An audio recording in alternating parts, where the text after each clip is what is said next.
दोस्तों, मैं हूं सिद्धार्थ पांडे। आपका स्वागत करता हूं सिद्धार्थ एजुकेशन में। क्या भारत में लोकतंत्र कमजोर हो रहा है या फिर भारत से लोकतंत्र खत्म हो जाएगा?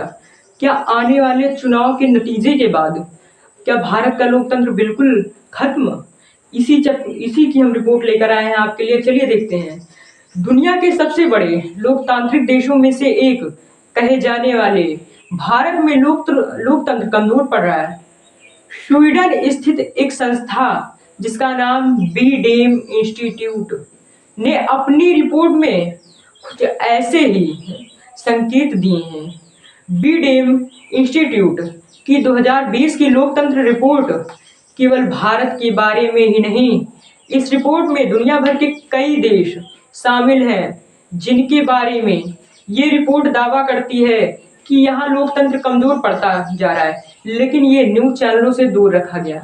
इस रिपोर्ट को तैयार करने वाली स्वीडन के गोटेनबर्ग विश्वविद्यालय से जुड़ी, देखिए इस रिपोर्ट को जो तैयार किया ना, वो गोटेनबर्ग विश्वविद्यालय से जुड़ी संस्था है जिसका नाम बीडेम इंस्टीट्यूट है।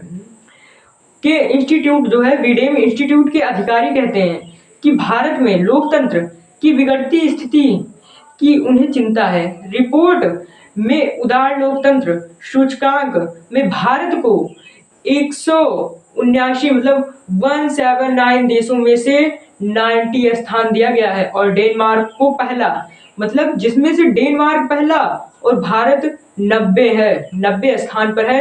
मतलब भारत का पड़ोसी देश श्रीलंका 17वें स्थान पर है, जबकि नेपाल 72 और इस सूची में भारत के नीचे पाकिस्तान 126वें स्थान पर और बांग्लादेश 154वें स्थान पर है। ये है इसकी रिपोर्ट। और देखिए, इस रिपोर्ट में भारत पर अलग से कोई चैप्टर नहीं है, लेकिन इसमें कहा गया है कि मीडिया, सिविल सोसाइटी और मोदी सरकार में विपक्ष के विरोध की जगह कम होती जा रही है, जिसके कारण लोकतंत्र के रूप में भारत का अगला स्थान खोने की कगार पे है। मतलब भारत लोकतंत्र खोने की कगार पे है। बीडेम इंस्टीट्यूट के अधिकारी कहते हैं कि इस रिपोर्ट को तैयार करते समय वैश्विक मानक और स्थानीय जानकारियों का ध्यान रखा गया है। इंस्टीट्यूट का दावा है कि उनकी ये रिपोर्ट बाकी रिपोर्टों से अलग है क्योंकि ये जटिल डेटा पर आधारित है। रिपोर्ट पर एक नज़र डालते हैं कि रिपोर्ट को नज़र डालें तो ये समझ में आता है कि इसमें डेटा एनालिटिक्स, ग्राफिक, चार्ट और मैप का भरपूर इस्तेमाल किया गया है। ओके, लोकतंत्र के इंडिकेटर पर भारत, एक टॉपिक है लोकतंत्र के इंडिकेटर्स पर भारत।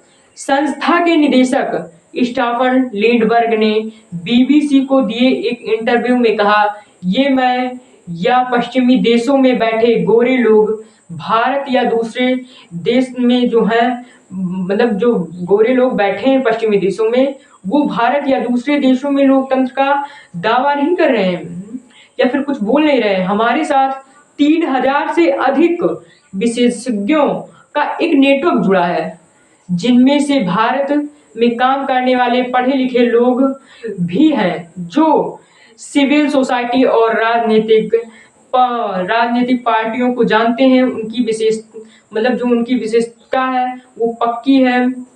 वो आगे कहते हैं कि उनके सहयोगी किसी भी एक देश में 400 से इंडिकेटर्स को लेकर लोकतंत्र की सेहत को परखने की कोशिश करते हैं। इनमें प्रमुख इंडिकेटर्स अभिव्यक्ति की स्वतंत्रता, मीडिया की स्वतंत्रता, सिविल सोसाइटी की स्वतंत्रता, चुनाव की गुणवत्ता, मीडिया में अलग विचारों की जगह और शिक्षा में स्वतंत्रता। देखिए, लिंडबर्ग कहते हैं कि इनमें से कई लोकतंत्र के स्तंभ हैं जो भारत में कमजोर पड़ते जा रहे हैं। मोदी की सत्ता में आने के बाद 2 साल पहले इनमें से कुछ इंडिकेटर्स में गिरावट आनी शुरू हो गई थी, लेकिन वास्तव में इसमें एकदम नाटकीय गिरावट या फिर कहें बिल्कुल गिरावट आ गई है। मोदी के 2014 में सत्ता के आने के बाद होने लगी है। लिंडबर्ग ने बताया, मेरे विचार में पिछले 5 से 8 सालों में स्थिति अधिक बिगड़ गई है। भारत अब लोकतंत्र न कहलाए जाने वाले देशों की श्रेणी में आने बिल्कुल करीब हो चुका है।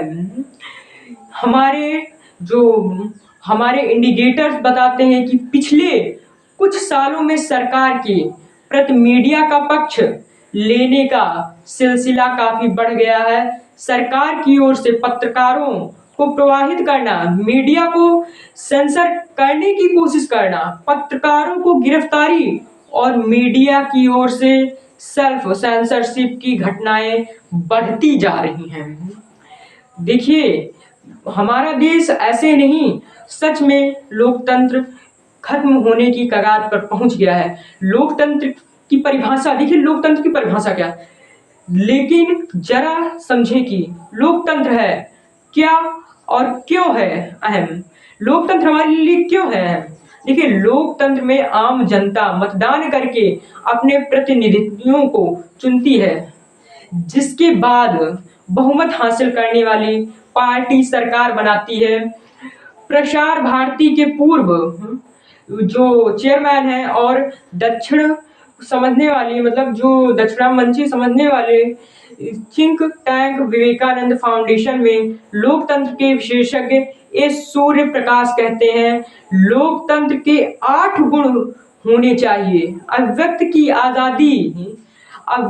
आजादी, संयुक्त लोग अपनी आजादी से हर जगह अपना विचार रख सकें, धर्म और राज्य में विभाजन, गणतांत्रिक सरकार यानी राजाशाही सरकार नहीं, समानता का अधिकार, कानून होना चाहिए, सबको समानता का अधिकार होना चाहिए, जीने और व्यक्तिगत अधिकारों की आजादी और वोट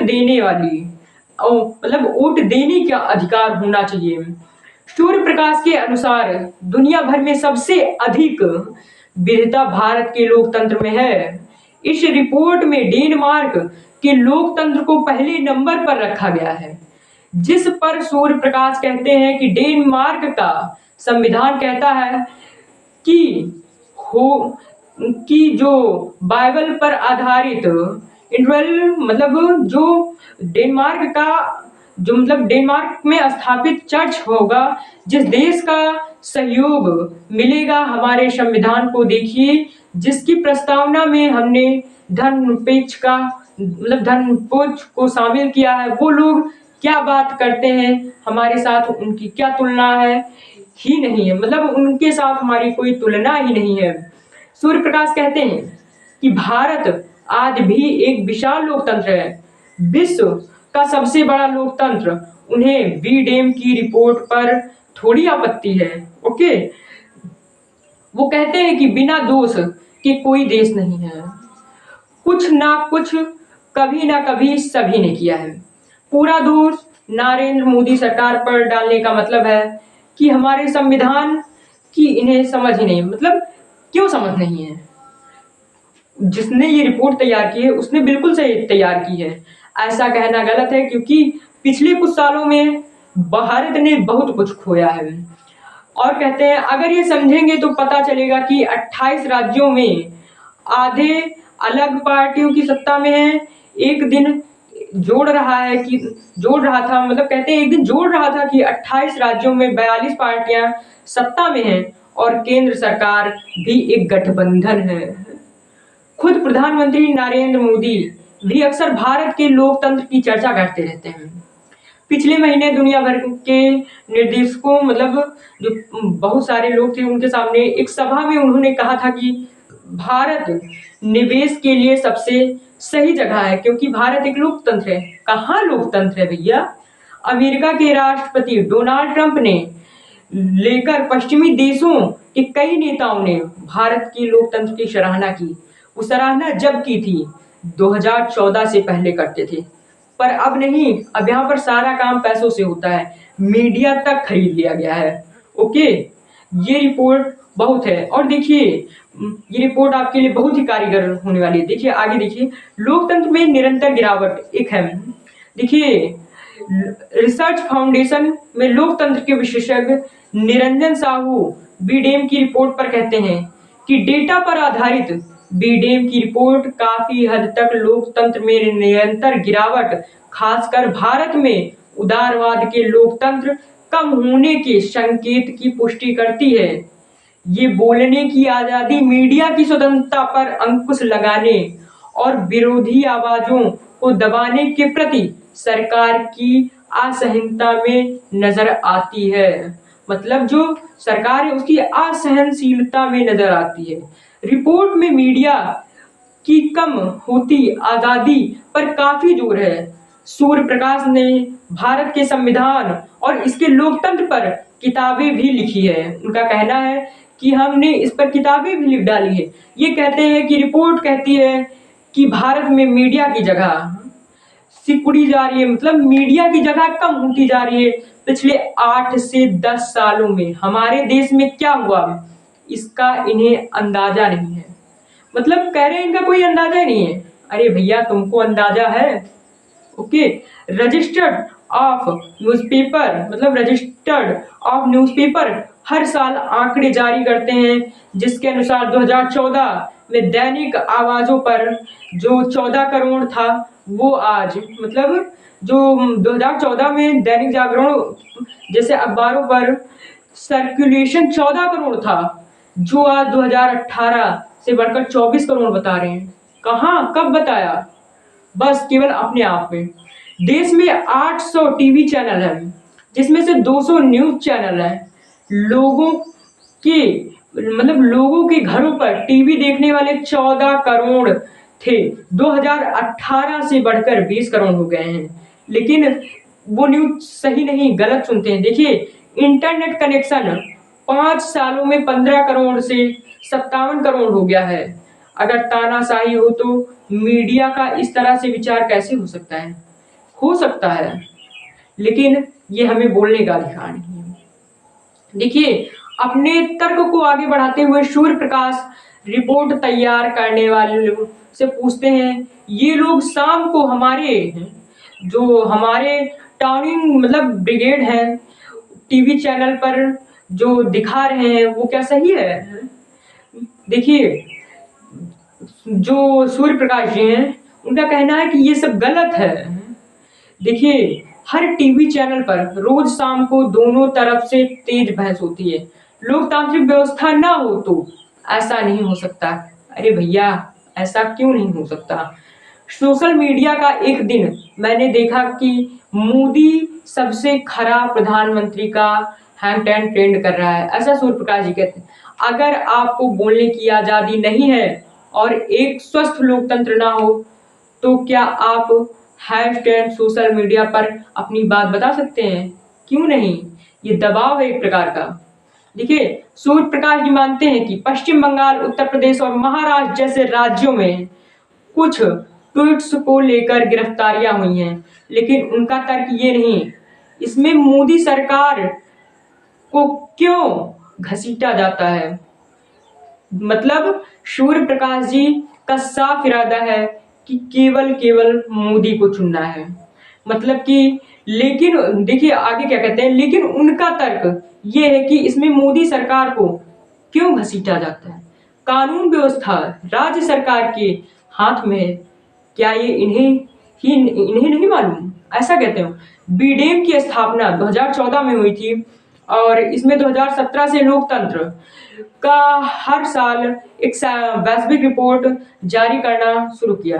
जो संस्था है, मतलब जो संस्था के डायरेक्टर है, उनके अनुसार उनकी संस्था डेटा के हिसाब से अपने क्षेत्र में दुनिया की सबसे बड़ी संस्था है। ओके। रिपोर्ट में लोकतंत्र के जो सबसे खास स्तंभ यानी मीडिया, मानवाधिकार और न्यायतंत्र की स्वतंत्रता से गिरावट पर जोर दिया गया है। मीडिया वालों और सिविल सोसाइटी के कार्यकर्ताओं के खिलाफ राजद्रोह से लेकर मानहानि तक की बढ़ती मुकदमेबाजी भी इसमें जिक्र है। देखिए आगे क्या है, तो देखिए लोकतंत्र में खोट है। ऐसा क्या है? देखिए, सूर्य प्रकाश जी जो कह रहे हैं वो बिल्कुल और बिल्कुल बीजेपी पार्टी की तरफ है। ऐसा कुछ नहीं है, लेकिन हमने लोकतंत्र से जो जुड़ी वीडियो बनाई है। अगर आपको पसंद आई हो तो लाइक कीजिए और चैनल को सब्सक्राइब कीजिए। हम आपके लिए ऐसी वीडियो लाते रहेंगे। धन्यवाद। चलते हैं।